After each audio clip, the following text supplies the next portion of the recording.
लोग आजकल इसी सवाल के पीछे भाग रहे हैं कि अमीर कैसे बना जाए, क्योंकि ऑब्वियसली कोई भी ऐसा नहीं है जो अमीर नहीं बनना चाहता। जिसके लिए वो जितना बेस्ट खुद के लिए दे सकते हैं वो देते हैं। But at the same time ये भी सच्चाई है कि एक्चुअल में जो अमीर हैं वो बहुत ही कम लोग बन पाते हैं, क्योंकि बाकी लोग कहीं ना कहीं कुछ ऐसी गलतियां कर जाते हैं जो फिर उसके बाद उनको उनके गोल से ही दूर कर देते हैं। आज मैं आपको हम ही लोगों की कुछ ऐसी गलतियों के बारे में बताऊंगा जो डायरेक्टली या इनडायरेक्टली हमसे हो जाती हैं और फिर हम अपनी लाइफ में बिल्कुल ग्रो नहीं कर पाते, ताकि इन गलतियों को पहले समझकर आप इनको दोहराने से बच जाओ और इनसे हमेशा अवेयर रहो। So let's begin. Number 1, putting money in the bank. देखो, अभी के माहौल में अगर आप अपने सारे पैसे बैंक में रखते हैं तो शायद ये आपकी एक मिस्टेक हो सकती है, क्योंकि बैंक में कई सालों तक पैसे जमा करने का ये जो आइडिया था वो बहुत पहले काम किया करता था, क्योंकि उस टाइम लोगों को उनकी सेविंग्स पर काफी बढ़िया इंटरेस्ट मिल जाता था।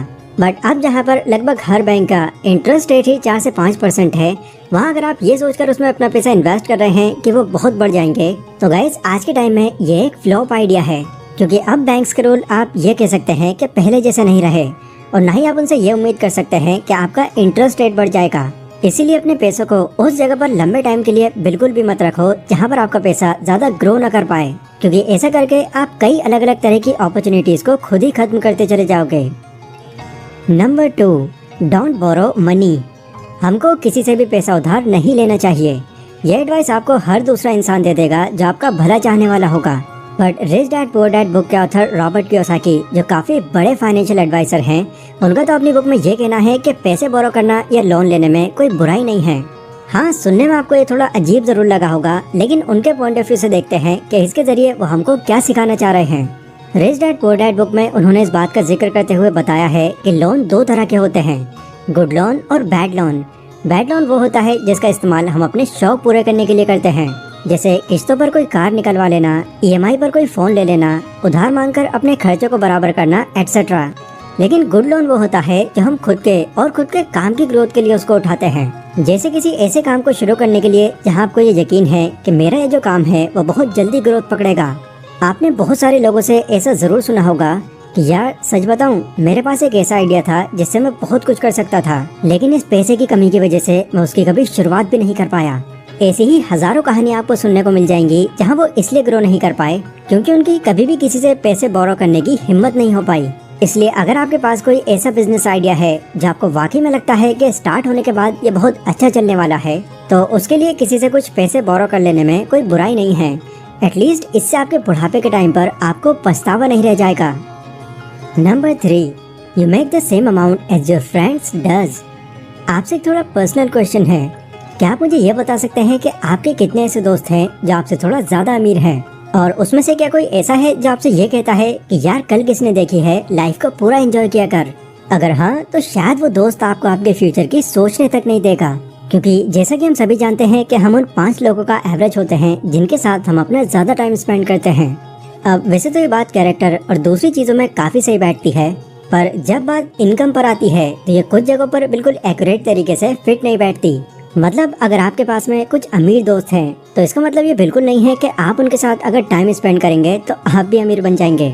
भले ही उनके पास एक बड़ा घर हो, कोई एक्सपेंसिव कार हो या कुछ भी हो, अगर वो आपको कुछ गाइड करने की जगह उल्टा आपसे अय्याशी करवा रहे हैं तो यकीन मानना ये चीज कभी भी आपको आगे नहीं बढ़ने देगी। इसलिए ऐसी दोस्ती से अवेयर रहो और खुद को ग्रो करने पर ध्यान दो। Number 4, invest in FD। साल 2019 में हुए SEBI के सर्वे के अकॉर्डिंग 95% इंडियन फैमिलीज अब भी अपने पैसों को ग्रो करने के लिए FD यानी कि फिक्स डिपॉजिट में ही अपना पैसा डालते हैं, ताकि उनका जो भी अमाउंट है वो सेव रहे और साथ के साथ उसकी वैल्यू भी बढ़ती रहे। बट FD का भी कहीं न कहीं वही हाल है जो सेविंग्स अकाउंट का है, क्योंकि FD में पैसे इन्वेस्ट करने पर आपको ज्यादा से ज्यादा 7% इंटरेस्ट मिलता है, जिससे अगर आप अपने पैसों को थोड़े लंबे टाइम के लिए भी रखते हो तब भी इससे आपको अपने पैसों में कोई बड़ा जंप देखने को नहीं मिलेगा। जैसे फॉर एग्जाम्पल, मान लो आपके पास 1 लाख रुपए हैं जिसे आप बढ़ाना चाहते हैं, इसीलिए आपके दिमाग में आता है कि चलो इसकी 5 साल की FD करा लेता हूँ, वो भी 7% के इंटरेस्ट रेट पर। तो 5 साल बाद आपको FD के सबसे हाई इंटरेस्ट रेट के मुताबिक 35,000 रुपए बतौर इंटरेस्ट मिलेगा, जो अगर आप थोड़ा ध्यान से सोचो तो उस टाइम के इन्फ्लेशन के हिसाब से ये कोई खास वैल्यू नहीं दे पाएगा। इसलिए FD में पैसे लगाते रहने के अलावा कोई दूसरा इन्वेस्टमेंट प्लान चुन लेना आपको जल्दी अमीर बना सकता है। अगला है डोंट टेक रिस्क। दोस्तों ये फैक्ट है कि फेलियर हो या रिस्क हो, दोनों ही हमारी लाइफ के पार्ट हैं। जो लोग रिस्क लेने की हिम्मत रखते हैं वो नो डाउट अपनी लाइफ में बहुत आगे तक जाते हैं। वैसे रिस्क लेना आपको समझना होगा, ये दो तरह से होता है। एक तो बिना सोचे समझे बिना किसी प्लान के रिस्क लेना, और दूसरा एक एक्यूरेट अंदाजा लगाकर उस पर रिसर्च कर कैलकुलेटेड रिस्क लेना। कई लोग आपको अक्सर ये समझाते हुए मिल जाएंगे कि भाई देख कुछ भी कर लेना पर ये रिस्क मत लेना, क्योंकि आज मेरी ये जो हालत है वो रिस्क लेने की वजह से ही है। ये वही लोग होते हैं जो बिना सोचे समझे बिना कोई जांच पड़ताल किए एक बड़ा रिस्क उठा लेते हैं, जो आगे चलकर उनकी नाकामी का सबसे बड़ा रीजन बनता है। पर जब आप किसी चीज के बारे में एक प्रॉपर रिसर्च करके उसके अच्छे बुरे के बारे में जानकर तब रिस्क लेते हैं, तो ये आपके नाकाम होने के चांसेस को कई गुना तक डिक्रीज कर देता है। इसलिए रिस्क लेने से कभी पीछे मत हटो, बट कैलकुलेटेड रिस्क लो। अगला है having only one source of income. हर इंसान अपनी किसी भी इच्छा को पूरी करने के लिए अपनी इनकम पर ही डिपेंड रहता है, जो मैक्सिमम लोगों के केस में उनकी सैलरी होती है।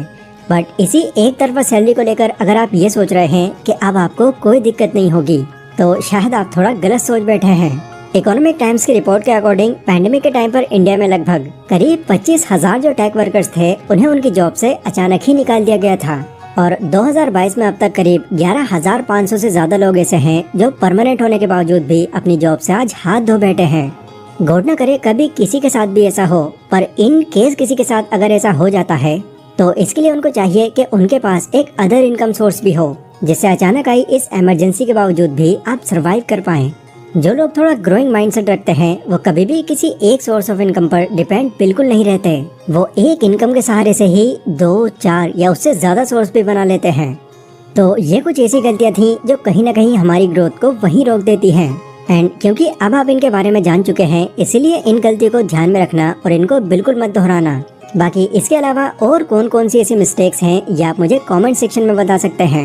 इस वीडियो से मिली इन्फॉर्मेशन अगर आपको पसंद आई हो तो इसको उन सभी लोगों को शेयर कीजिए जो ये बात अभी तक नहीं समझ पाए। बाकी कमेंट सेक्शन में ही आप लोग मुझे अगले टॉपिक का भी सजेशन दे सकते हैं। तो मैं मिलता हूँ अपनी अपकमिंग वीडियो में, तब तक के लिए stay safe, stay healthy, take care.